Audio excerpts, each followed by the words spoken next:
मराठा बांधवांना एकत्रित करून मराठा सेवा संघाची 1990ला स्थापना केली.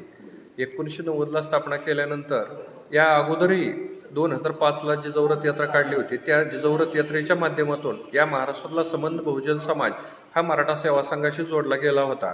गेल्या 10 वर्षांमध्ये केंद्रात आणि राज्यात जे काही विविध विचारांचं सरकार आलेलं आहे आणि दररोज वारंवार आपण पाहत असाल तर दररोज माध्यमातून प्रतिक्रिया ह्या जातीय तेढ निर्माण करणाऱ्या येत असून ह्याचे परिणाम दैनंदिन जीवनावरती लोकांच्या मूलभूत प्रश्नांवरती बगल देऊन सरकार कुठंतरी जाती धर्मामध्ये तेढी निर्माण करत आहे आणि याला बगल देण्यासाठी किंवा मूलभूत सामाजिक सलोखा राहावा आणि मूलभूत प्रश्नांवरती सरकारचं लक्ष वेधलं जावं याच्यासाठी जिजाऊ रथ यात्रा या महाराष्ट्रामध्ये माननीय पुरुषोत्तम खेडेकर साहेब, मराठा सेवा संघाचे राज्याचे अध्यक्ष विजयकुमार घोगरे साहेब, त्याच्यानंतर अर्जुनराव तनपुरे सर आणि सौरभदादा खेडेकर साहेब समाज ब्रिगेडचे महासचिव यांच्या नेतृत्वात निघालेली आहे आणि ती आता आपल्या माढा तालुक्यामध्ये सोलापूर जिल्ह्यामध्ये ती प्रवेश करत आहेत. त्या अनुषंगाने लोकांनी सहभागी व्हावं या आव्हानासाठी आजची जिजाऊ रथ यात्रा आम्ही या ठिकाणी त्या अनुषंगाने बैठक घेतलेली आहे. जिजाऊ रथ यात्रेमध्ये समजा मराठा जोडो अभियान तुम्ही जे राबवता त्यामुळे किती संघटना आहेत म्हणजे भाग घेतला का फक्त मराठा समाज ब्रिगेड आणि मराठा सेवा संघच आहे यामध्ये? नाही, मराठा सेवा संघ ही व्यापक आणि व्यासंगिक भूमिका घेऊन स्थापन झालेला जो छत्रपती शिवाजी महाराजांबरोबर ती खांद्याला खांदा देऊन लढला तो मावळा प्रत्येकजण मराठा म्हणून इतिहासामध्ये गणला गेला. राष्ट्रगीतामध्ये सुद्धा पंजाब, सिंध, गुजरात, मराठा, महाराष्ट्रामधला प्रत्येक बहुजन 18 पगड जातीतला जो आहे तो प्रत्येकजण मराठा म्हणून मराठा सेवा संघाने त्याची व्याख्या करून तो मराठा सेवा संघाशी जोडला गेलेला आहे आणि त्या सगळ्यांनी याच्यामध्ये सहभागी व्हावं या उद्देशानं जिजाऊ रथ यात्रा या महाराष्ट्रामध्ये निघत आहे. मराठा सेवा संघ आणि अंतर्गत जे काही 33 कक्ष आहेत हे मूळ या जिजाऊ रथ यात्रेचे आयोजक आहेत आणि या महाराष्ट्रामध्ये ठिकठिकाणी 18 पगड जातीतील आणि 12 बलुतदार सर्व समाज आमचा सर्वांचं उत्स्फूर्तपणे या ठिकाणी जिजाऊ रथ यात्रेचं स्वागत करत आहेत आणि करतायत. मराठा समाज सोडून इतर काही संघटना त्या संघटनेने या रथ यात्रेत भाग घेतला आहे का? आत्ता काल ज्या दिवशी सुरुवात झाली सुरुवातीलाच विविध समाजाच्या त्याच्यामध्ये आमचे लिंगायत समाज बांधव असतील, मुस्लिम समाज बांधव असतील, सर्वच दलित समाज बांधव असतील या सर्वांनी नगरमध्ये उत्स्फूर्तपणे स्वागत केलं. काल श्रीगोंद्यामध्ये स्वागत केलं. आज सकाळी कोल्हापूरला स्वागत केलेलं आहे. त्याच्यामुळे सर्वच जण याच्यामध्ये या जिजाऊ रथ यात्रेमध्ये सहभागी होणार आहेत.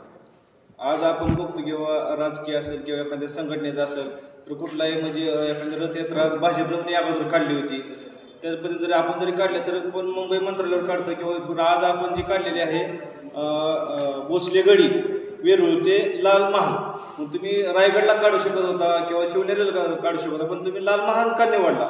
हा, आता काय रायगड आणि शिवनेरी हे आमच्या इतिहासातले आमचे प्रेरणास्थळ आहेत. त्याच्याबद्दल दुमत असायचं काही कारण नाही. परंतु ज्या ठिकाणी छत्रपती शिवाजी महाराजांच्या स्वराज्याचा पाया भरला गेला ते छत्रपती शिवाजी महाराजांचे वडील शहाजीराजे भोसले, त्यांचे वडील मालोजीराजे भोसले यांचं जे मूळ ठिकाण जे वेरूळला आहे, वेरूळ या ठिकाणी छत्रपती शिवाजी महाराजांचं आजोळ आहे, वडिलांचं आजोळ आहे.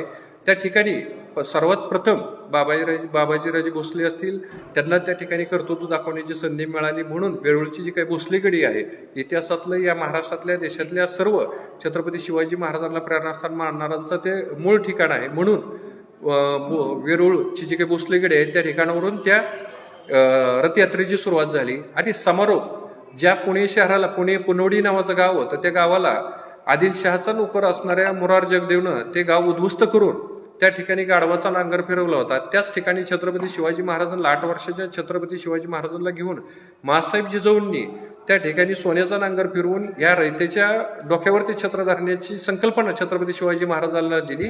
त्या लाल महालावर मध्ये या जिजाऊ रथ यात्रेचा समारोप आहे. हे असे त्या 2 ऐतिहासिक घटना आहेत. आणि मग हा म्हणजे वेरूळची गडी किंवा तिथून सुरू झालेला इतिहास हा नंतर छत्रपती संभाजी महाराज, ताराराणी बाईसाहेब हे सगळं हे लाल महाल आणि हे दोन्ही प्रेरणास्थळ आहेत म्हणून हे 2 ठिकाणं निवडलेली आहेत.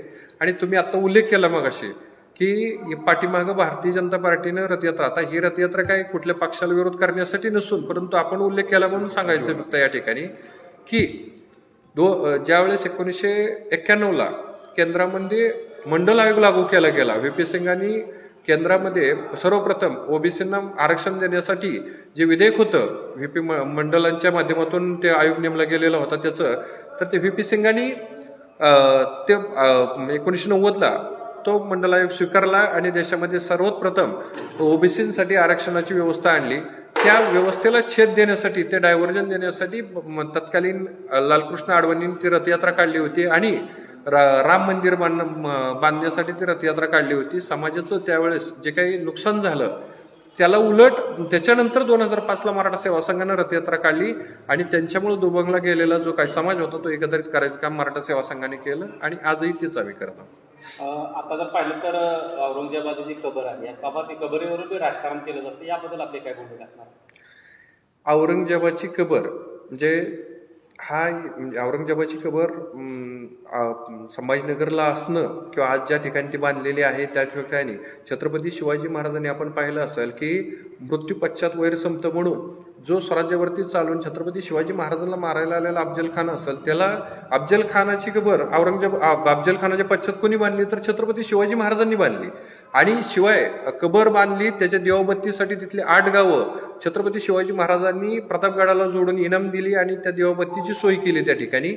आणि शिवाय प्रतापगडाला अफजल बुरुज हे नाव छत्रपती शिवाजी महाराजांनी दिलं की आपला जो काही त्या ठिकाणी मराठा मावळ्यांनी जो काही गाजवलेला प्रताप होता तो प्रतापगडावरती कायमस्वरूपी काढला जावा, त्याचं नाव निघलं जावं या उद्देशाने ते छत्रपती शिवाजी महाराजांनी त्या अफजल बुरुजाला नाव दिलं. त्याचंच छत्रपती शिवाजी महाराजांबरोबर ती म्हणजे ज्या औरंगजेबाला त्या काळामध्ये 100 कोटी रुपये होऊन त्या काळामध्ये त्याचं उत्पादन शुल्क होतं, एवढ्या मोठ्या देशाचा बादशाह असणारा या महाराष्ट्रामध्ये 27 वर्ष छत्रपती शिवाजी महाराज, छत्रपती संभाजीराजे, छत्रपती राजाराम महाराज, महाराणी ताराराणी बाईसाहेब, संताजी घोरपडे असतील, धनाजीराव जाधव असतील, यांनी या औरंगजेबाला या महाराष्ट्रामध्ये 27 वर्ष या इतिहासाच्या बादशाह आणून मिरवणाऱ्याला अगदी दऱ्याखोऱ्यामध्ये म्हणजे फिरवलं, झुंजवलं, लढवलं आणि अगदी ह्याच मातीमध्ये गाडला. त्याचं म्हणजे औरंगजेबाची कबर आहे. त्याच्यामुळं औरंगजेबाची कबरीवरून वाद तेढ निर्माण करण्यापेक्षा